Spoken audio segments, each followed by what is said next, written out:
Today is the final push as the long presidential election campaign comes to an end. Now, turnout for presidential elections in this country can sometimes be low. The last one, 2018, turnout was about 44%. That's something that Coimisiún Toghcháin is trying to rally against. They're Ireland's independent electoral commission.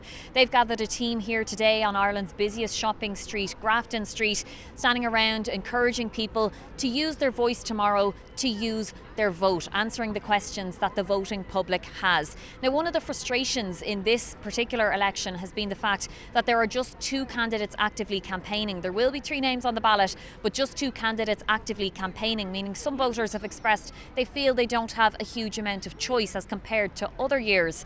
But Coimisiún Toghcháin says that shouldn't stop you from voting for the person who best aligns with your views.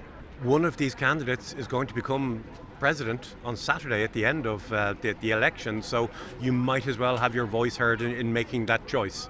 We're delighted with that. You know, since November of last year, 60,000 young people turned 18, so this is their first opportunity to vote. And when the final figures were released last week, I was delighted to see that we have 61,000 new voters. So I'm hoping that many of the young people who turned 18 will come out and vote tomorrow for the first time. And for people who are looking for a refresher in relation to how to vote, there's a really short video on our website, electoralcommission.ie, which shows everything that happens from the moment you turn up at the door of the polling station.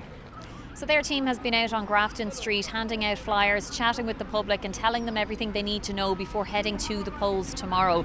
Namely the fact that the polls will open from 7 o'clock in the morning and will remain open until 10 o'clock tomorrow night. So they're encouraging people to have a plan in place to make sure they do have time to get out and have their say.